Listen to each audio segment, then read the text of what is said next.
Tennessee got a commitment on Friday from four-star defensive lineman Caden Fife out of Summerville, Georgia. Jordan, your initial thoughts on Caden Fife?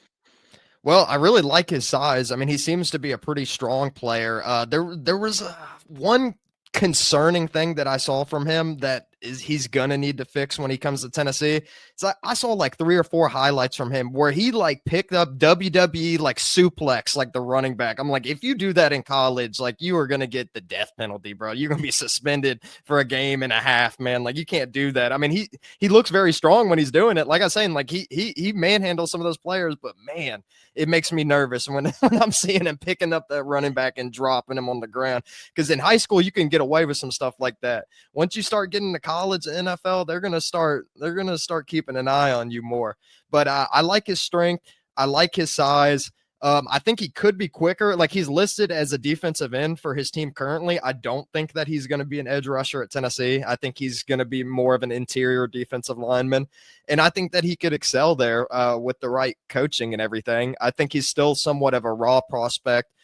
Needs to work on some of the things that we've talked about with some of these other recruits in the past, like pad level and things like that, being more aggressive towards the end of plays. But ultimately, I think he's got potential to be a good player at Tennessee, depending on how the coaching goes for him.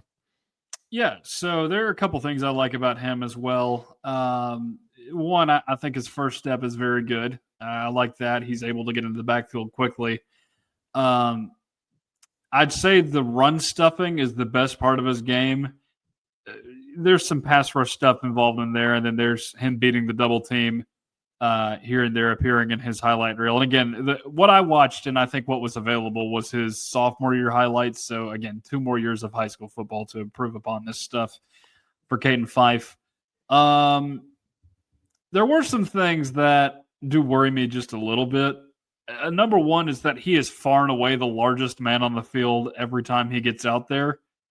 And that's not necessarily a bad thing, but you just think about it like he's easily getting through those blocks. What happens when you're trying to go against offensive linemen that are your size?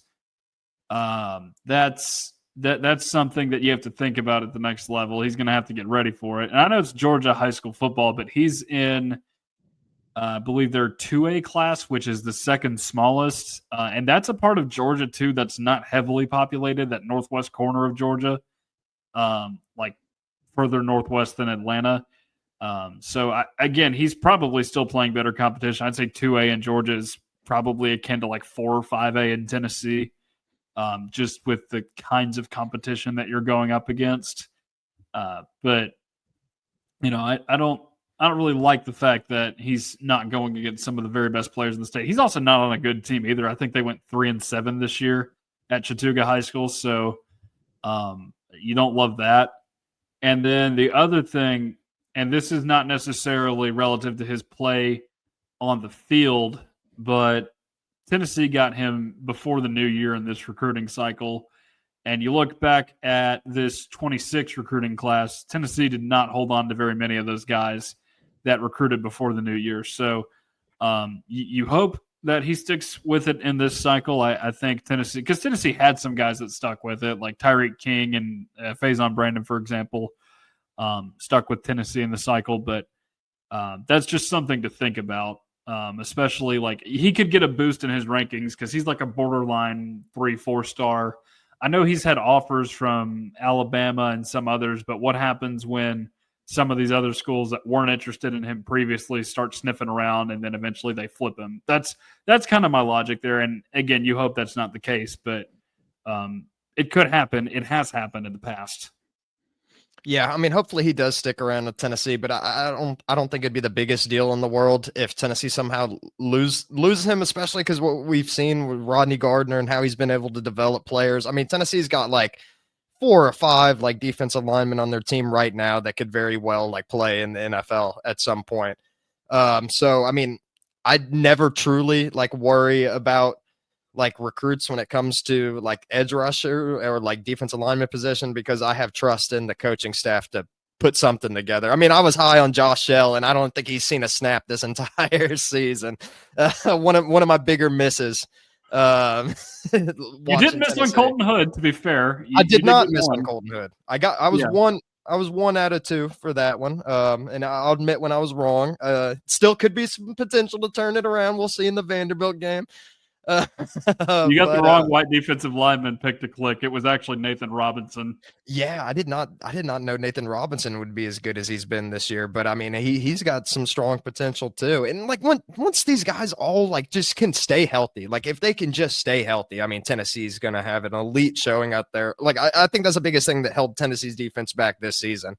And we're seeing the younger guys starting to pick it up now. So I'm not worried about the defense moving in the future. But hopefully Fife stays around.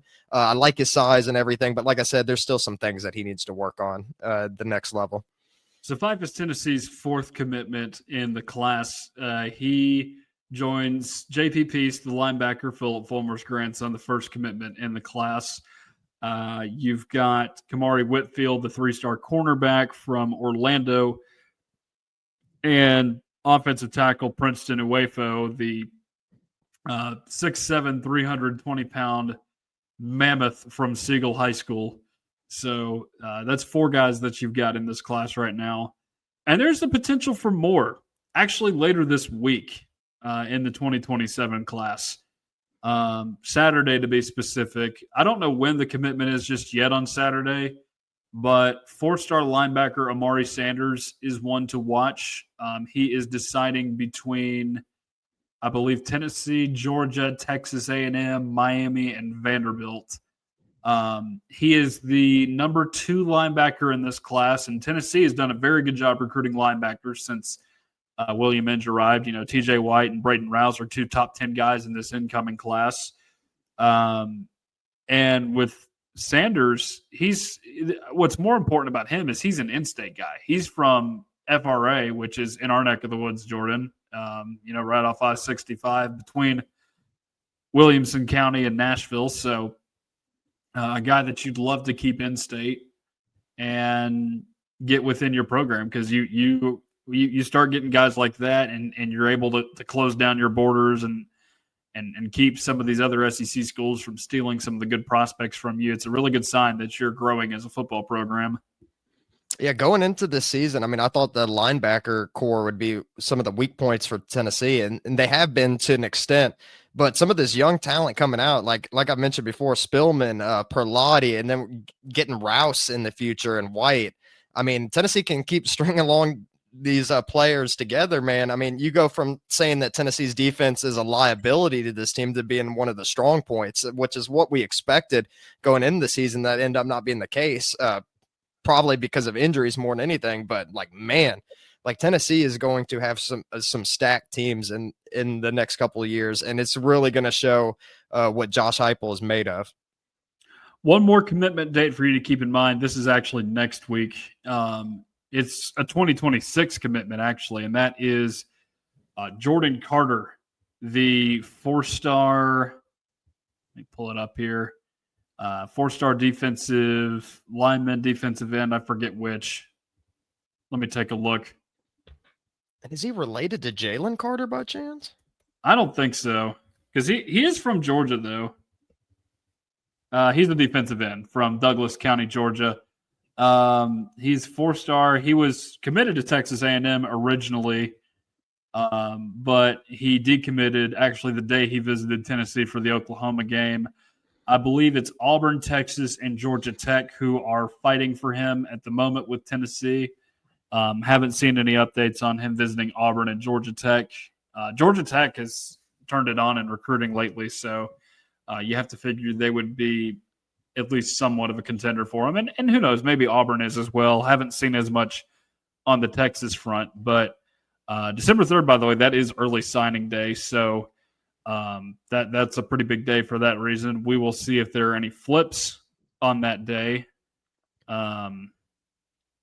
It's not as common to see guys do that nowadays as it was, say, 10 years ago, but you never know. You could get a nice surprise in the portal, or not portal, on signing day. You do want some surprises in the portal, though. Yeah, and Tennessee's been doing a good job with the portal too, and I think they'll continue to do it.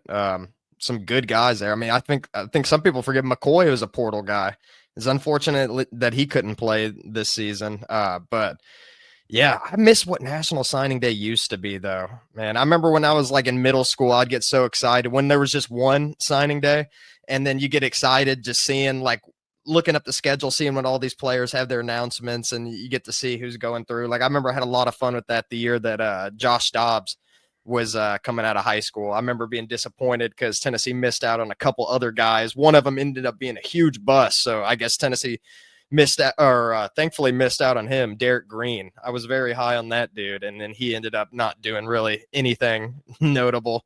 So I guess Tennessee didn't miss with that one. No. And there was like a quarterback too that I think that I can't remember who it was, but there's a quarterback I really wanted from that recruiting class too. But Dobbs ended up being just fine. Yeah. You'll take what you can get with Dobbs' career at Tennessee. Yeah. But that's all we have on recruiting for this week. The only other two guys that I'm kind of keeping an eye on are Micah Smith, the offensive lineman, who's committed to UCLA, and JJ Finch, the defensive lineman, committed to Alabama, who's from Indianapolis. Maybe those guys will flip. We shall see.